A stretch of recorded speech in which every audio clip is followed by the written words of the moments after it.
Hey beautiful people, this is Jennifer Kenny. Today I'm here to talk to you about how do you measure the success of a project. Most project managers stick with timelines and budgets when it comes to measuring the success of the project, but there's something much more important than that that really needs to be factored into any project that you're considering doing. Standish's group CHAOS report reports that 31% of projects are considered truly successful when you factor in customer satisfaction and delivered value. So how do you really measure success? That's what we're diving into in this video.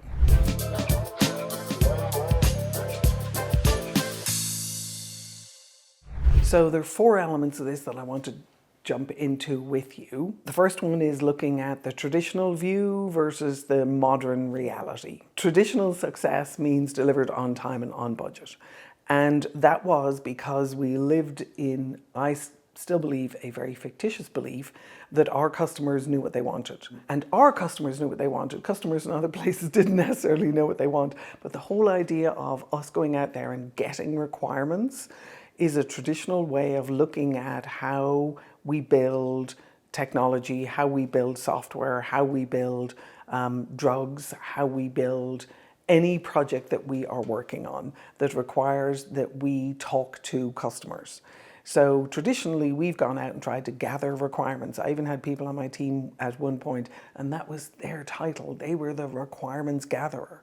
So under the umbrella of being a business analyst. So those people are still terribly important, but I do believe that the understanding of what it is that they do needs to shift dramatically if it hasn't already. The modern, or the more future-looking definition of success is that we understand that projects are there to deliver satisfaction for customers and to deliver value.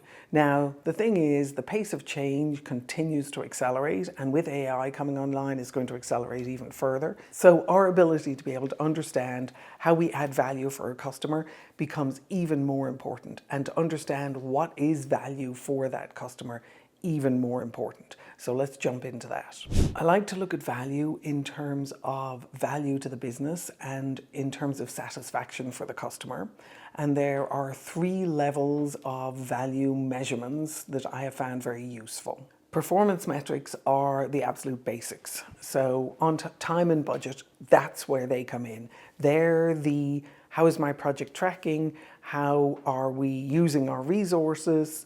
Whether or not we're burning through both our people development resources and our financial resources is something that we need to keep track of. That I would consider just good housekeeping. Those things are relatively easy to track, but they are only a small part of the story. So for example, if you launch an application on schedule, but the adoption of that application is very poor because the user interface doesn't make sense to the people who are going to be using it, then that, even if it came in on time and on budget, cannot be considered a success.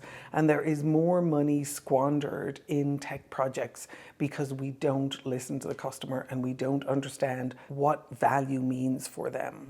The second layer is to really look at outcome metrics, so value and customer satisfaction. As we start to build our understanding of what that really means for an internal customer, we have to understand what it is they're trying to solve for. So lots of people will use technology for the sake of technology because it's new and shiny and interesting and bright and fun. And we will end up going down the rabbit hole of tech for the sake of tech. If you find yourself and your team doing that on projects, then you really need to be able to pull back and understand what is the value that you're looking to bring to the customer. And that value needs to speak in terms of the business case. What are the business metrics that you're impacting? What are they cycle times? Are they time to market? Are they valuable product to market? Are they technology that's going to be integrated with other existing technology?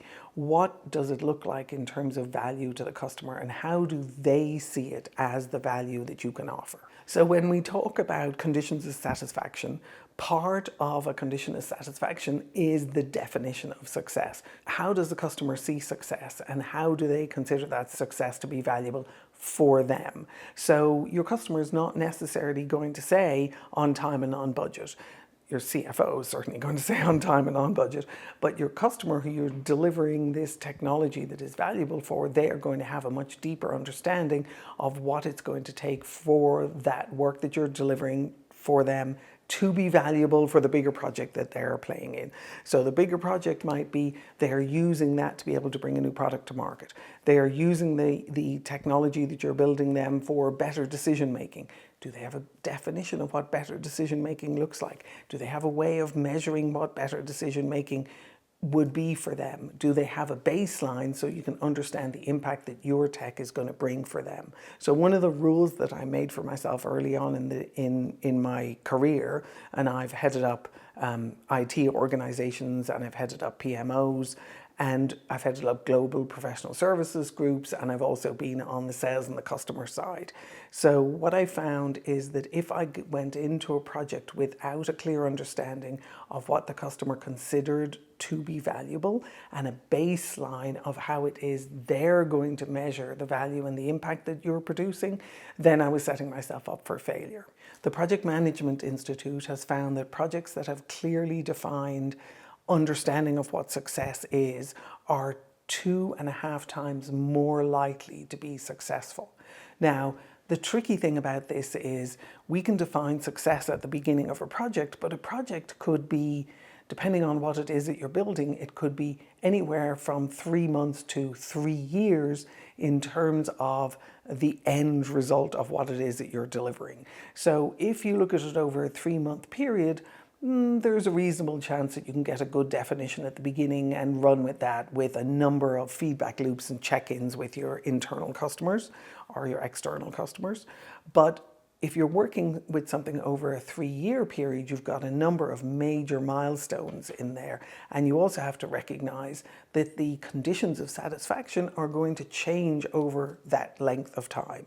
So we need to also build in processes to allow us to be able to understand what happens as the conditions of satisfaction change.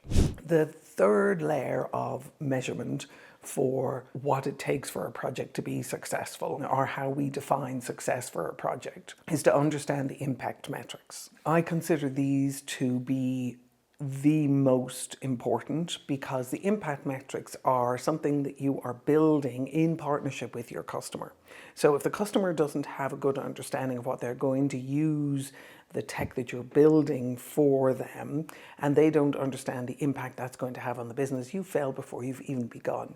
So the co-invention or the design together of the impact metrics with your customer is absolutely essential for the success of any project. Now, what we tend to do, we get all excited when we get a project landing on our desk, or we get a very important request from an internal customer is going to serve an external customer, and we have budget associated with, and we're busy assembling the team.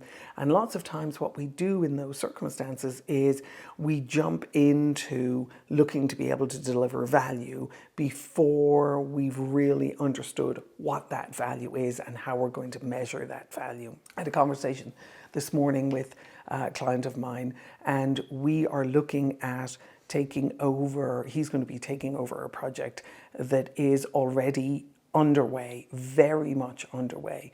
And the question then is, how do you set yourself up for success in that kind of project where a lot of the work has already been done, but a lot of conversations may have been missed where there wasn't a clear understanding of what was the impact. There wasn't a clear understanding of what were the conditions of satisfaction. What is the definition of success? What does success mean for that customer? And how are you jointly going to be able to measure the impact? Let me talk a little bit about the critical role of the definition of success. This is really an explicit shared understanding of what done well means. Now, the interesting thing about done well is it's not just enough for the customer to be able to say to you, I think this is what done well means for me. Done well also, you have to extend the conversation with your customer to understand what the business impact is going to be. And then together you've got to define what done well is really going to look like. The other thing about done well that I mentioned earlier is done well isn't one and done.